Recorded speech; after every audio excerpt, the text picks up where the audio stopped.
നമ്മൾ സ്ഥിരം പോകുന്ന ഇടങ്ങൾ, സഞ്ചരിക്കുന്ന സ്ഥലങ്ങൾ 400 അടി ഉയരത്തിൽ നിന്ന് കണ്ടാൽ എങ്ങനെയിരിക്കും?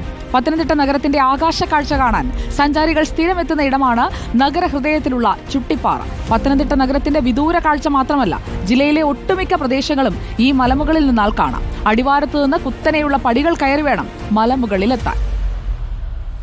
പത്തനംതിട്ട നഗരഹൃദയത്തിലുള്ള ചുട്ടിപ്പാറ മലയിലേക്കാണ് ഞാനിപ്പോൾ കയറിക്കൊണ്ടിരിക്കുന്നത്. ചുട്ടിപ്പാറ മലയിലേക്ക് നിരവധി സഞ്ചാരികളാണ് ഇവിടുത്തെ പ്രകൃതി ഭംഗി ആസ്വദിക്കുന്നതിനായി എത്തുന്നത്. ചുട്ടിപ്പാറ മലയിലെ കാഴ്ചകൾ നമുക്കൊന്ന് കണ്ടു നോക്കാം. ചുട്ടിപ്പാറ മലമുകളിൽ നിന്നും താഴേക്ക് നോക്കിയാൽ പത്തനംതിട്ട നഗരം മുഴുവൻ കാണാം.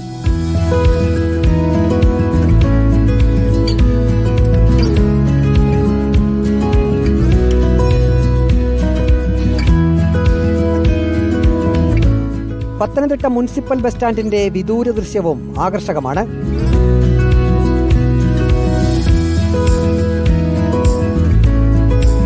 വിവിധ മതസ്ഥരുടെ ദേവാലയങ്ങൾ തല ഉയർത്തി നിൽക്കുന്ന കാഴ്ചയും ചുട്ടിപ്പാറ മലമുകളിൽ നിന്നാൽ കാണാം.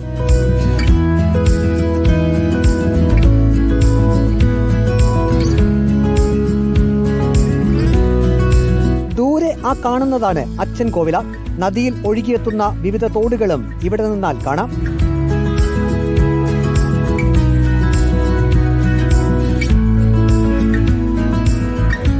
പാറയ്ക്ക് മുകളിലായി ഒരു ക്ഷേത്രവുമുണ്ട്. താഴ്വാരത്ത് നിന്ന് നോക്കിയാൽ 2 മലകൾ മാത്രമേ കാണാൻ സാധിക്കുകയുള്ളൂ. മലമുകളിൽ എത്തുമ്പോഴാണ് മൂന്നാമതൊരു പാറ കൂടി കാണാൻ സാധിക്കുക. പാറകൾക്കിടയിലെല്ലാം മണ്ണുള്ളതിനാൽ നല്ല പച്ചപ്പും ഇവിടെയുണ്ട്. പാറയാണെങ്കിലും അതിനകത്ത് സമതല പ്രദേശമുണ്ട്, മണ്ണുണ്ട്, മറ്റെല്ലാ സംവിധാനങ്ങളും ഉണ്ട്. അതിനെ ഡെവലപ്പ് ചെയ്യുകയെന്നുണ്ടെങ്കിൽ പത്തനംതിട്ടയ്ക്ക് തീർച്ചയായിട്ടും ഒരു മുതൽക്കൂട്ടും ടൂറിസ്റ്റുകളെ ആകർഷിക്കാൻ കഴിയുന്ന ഒരു സ്ഥലവും വളരെ ഒരു കൂട്ടായ്മ ഉള്ളൊരു സ്ഥലവും ഒരു മതേതര സ്വഭാവമുള്ള ടൂറിസ്റ്റ് കേന്ദ്രവും അമ്പലവും ഒക്കെ ഉൾപ്പെടുത്തിക്കൊണ്ട് നല്ല നിലയിൽ ഡെവലപ്പ് ചെയ്യാൻ പറ്റിയ ഒരു സ്ഥലമാണ് ഹൃദയത്തിലുള്ളത്. ചുട്ടിപ്പാറയുടെ മുകളിൽ കയറിയാൽ അച്ഛൻ കോവിലാറും പത്തനംതിട്ടയുടെ എല്ലാ ഭാഗങ്ങളും കൃത്യമായി കാണാം. നിരവധി സഞ്ചാരികളാണ് ചുട്ടിപ്പാറയിലേക്ക് എത്തുന്നത്. വീഡിയോ ജേർണലിസ്റ്റ് അജി കൊടുമണ്ണൊപ്പം reporter Praveen Purushothaman, in reporter, Pathanamthitta.